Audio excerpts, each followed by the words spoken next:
Let's do it.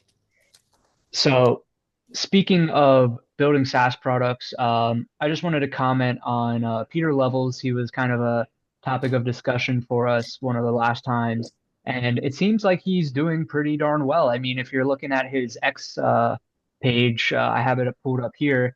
PhotoAI.com is doing 121K a month. Interior AI is 37K. Nomads is 47. Remote OK 26, and LevelsIO.com is 9K. So just doing some very abbreviated math, I mean, that's at least 200, 210, 220 a month, 220,000 bucks a month. And keep in mind, this is all like he is very much like a lean, mean, so I'm sure his profit margins are really, really nice. And even Christian and I in our talks outside the show, you know, like building something like this where it's lean, mean, SaaS, shipping, something like this would be freaking awesome for a lot of modern day entrepreneurs that want to make money, make profit, make something cool, going the route of, very clunky, bloated, venture capital, all of this back end, all of this overhead. Um, there's a lot of dudes like us that just want to like be an entrepreneur, ship something, and I think there's a big community of indie hackers out there that are just like ship it, ship stuff, right? Um, and it just seems like he's killing it. And I also had another topic on this point here. I saw a tweet, and then the reason I'm shifting to this tweet now is, okay, you're like, cool, I would love to ship something and have it make 50K a month at like 90% margins, right? But how is he getting all this traffic? Like, really, when you're starting a company, like, or starting shipping a product, like the name of the game is getting revenue. You know what I mean? And that is like really like a big problem for most beginner to intermediate entrepreneurs. So like if you guys are thinking of, shipping a product and maybe this is your first one, maybe your second one, you got kind of lucky with something, but you're transitioning out and you want to build again. I mean, literally marketing and revenue generation and traffic generation is the behemoth that you're going to have to overcome at this stage in your journey. So, I saw this tweet and Pieter was saying only about 0.28% of his traffic comes from X. And you might be thinking, okay, well, Pieter, he has what, 600,000 followers on X. So you're like, yeah, build an audience, right? There's your traffic. Get an audience on social media, whether that's X or YouTube or something like that. Like, and I agree. I love social media audiences, but he's claiming here that only about less than 1% comes from his X audience. And I'm seeing some comments here. Most of your traffic is direct because of ad blockers. I found out there's a bigger proportion of people with ad blockers on X, and Peter kind of, uh, seeds that, yeah, but it's still X is not the primary source of his traffic. So he's claiming most of it is direct or Google.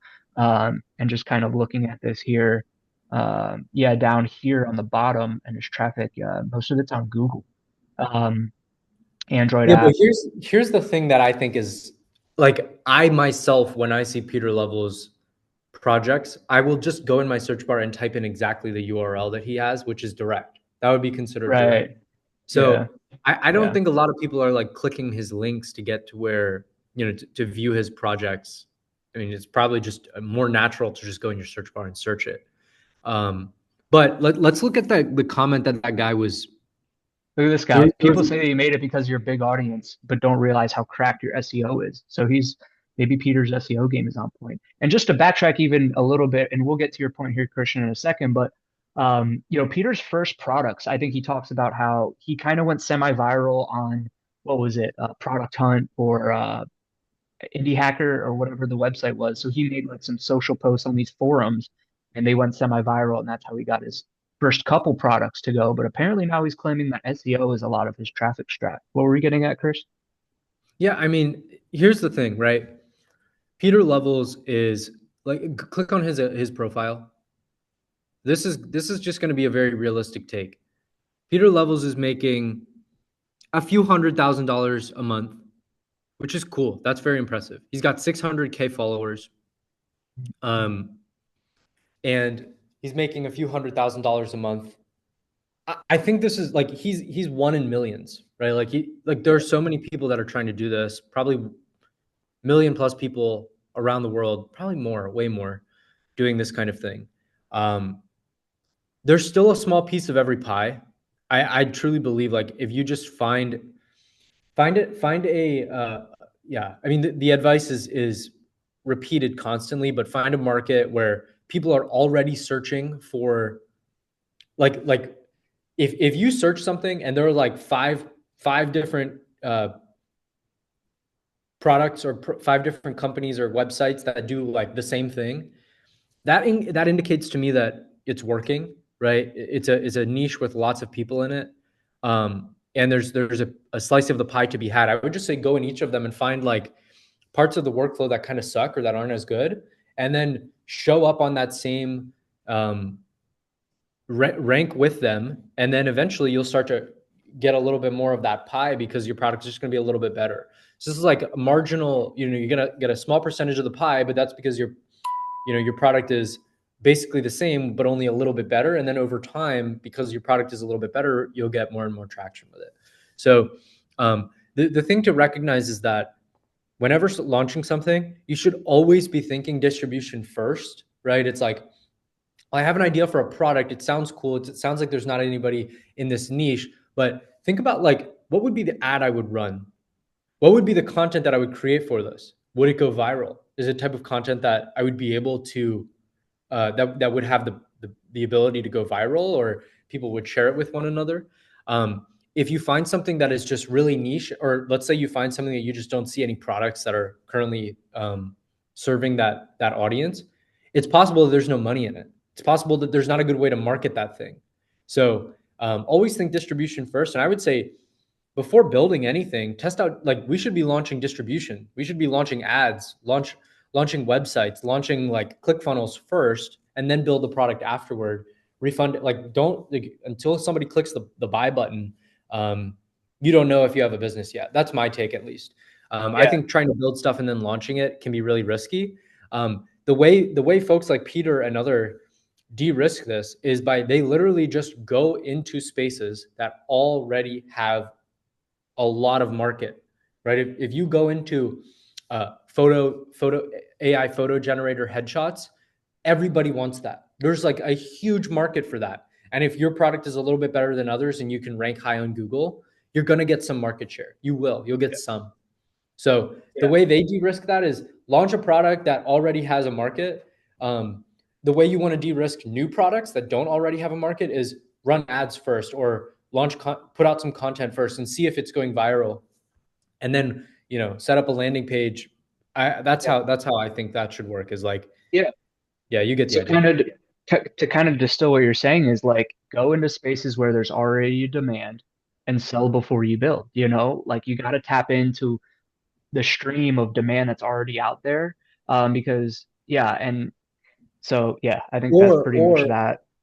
if you're going into a space where you don't see there's clear demand, um, no, sorry. Go if you don't want to sell before you build, go into a place where there's already demand and you would just want to launch a product. And if you want to launch a product that's brand new, sell before you build, confirm that you have a market, and then go build the product.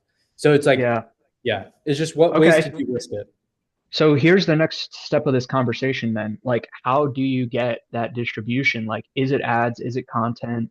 Where do you go? Because not a lot of us don't want to be revenueless or without any, customers for 6, 7 year, 2 years. How do we get freaking large distribution, large brand, large audience quickly? And where would you recommend? I mean, I'm sure it depends on your product and where your market is. If your market's on Facebook, go there. If your market's on X, go there type of thing. But, building up an X audience from scratch, pretty tough. So I think in the online game, a lot of this comes down to like virality and stuff like that. If you're, doing traditional social media like X, YouTube, etc., you're gonna want to or kind of need to go semi-viral on YouTube or on X. You're gonna need to like figure out the game in that social media, I think. Um, so yeah, I think there's that. If you're going the make money online route. But and then kind of taking a step over to Peter's situation, he's claiming a lot of his success was due to SEO. I wonder like how he built SEO, because traditionally SEO is like backlinks, right? If you don't know what backlinks are like getting other people to link to you, getting like PR, getting like, Forbes to like, have a featured article with your link at the bottom, or that's just a, cheesy example, but that type of thing. Backlinks, website, authority or reputation, right? How long your site's been around, how many in links and out links it has. So I don't know if he's a full blown SEO nerd. So it makes me just ask the question, like, how did he get so good at SEO then? Was he getting a lot of backlinks or like, you I don't know, think it's SEO. I think he has good SEO probably because of his personal brand. Um, does he talk about his marketing strategies at all in this section? Like, I just um, remember somebody mentioning, oh, he has good SEO, but that could just because he has a great personal brand and people already like write blog articles about Peter Levels and link to his content. well, he, yeah, I mean, he says audience is a result, not a cause. I think he like indirectly or directly says SEO or Google somewhere in there. Like he says most of it is directed to Google. Um, I'm gonna try to find a reply or something where he actually says it's SEO, but I think that's what he's implying, like he somehow people Can are you go searching to for it. the thing he tweet quoted? Can you see that Yeah. post? Because I'm Yeah. pretty sure that guy makes an argument that please talk more about marketing. Um, People, yeah, Please talk about your marketing so people don't just think you get all your sales by building in public and talking to your peers. Thank you. And then, yeah, so this guy wants to know how he's marketing because, you know, um, and he says only, a segment, only a percentage of his traffic comes from X, most of it's direct. And he's just kind of implying, I suppose people use Google to find remote jobs, but what about your other businesses? Similar numbers, and I think he's not really giving specifics here. I think he has talked about this in other tweets. I just don't want to waste everyone's time like trying to scroll and find them. But um, but like I said, my understanding was in the beginning he went semi-viral on these like forums, like Indie Hacker or like Product Hunt or whatever the case was. Um, and then over time, he grew his audience by just talking about it, right? And most people are now thinking like, geez, Peter's probably just like doing well with all this stuff because of his audience. But he's kind of claiming that it's not audience. Although I'm sure audience is definitely a big help. And then some people are saying, hey, like you were saying, yeah, sure, but people maybe on X have ad blockers, or people go and search your URL after they see you on X. You know what I mean? It's not like they're clicking directly from X into your website. So, yeah. um, I mean, another thing that you'll kind of find on Starter Story, which is a really wonderful YouTube channel. I highly recommend to everybody listening. Um, Starter Story, check it out. It is totally worth it. yeah, yeah, But yeah. one of Because the, one of if the sorry, things I'm just real quick, go ahead. sorry, one of the things I'm finding is that like as a substitute for marketing and trying to force something to work, Peter Levels especially talks about, and this goes to the SEO conversation. He talks about how he picks names, like he names stuff in such a way that it will rank highly. Like he really focuses on keyword optimization, and just ranking high based on like search terms. So there's definitely an element to just like picking the right thing and then just launching it as a um, kind of like what are people going to search for, and then just build as many of those little projects as he can.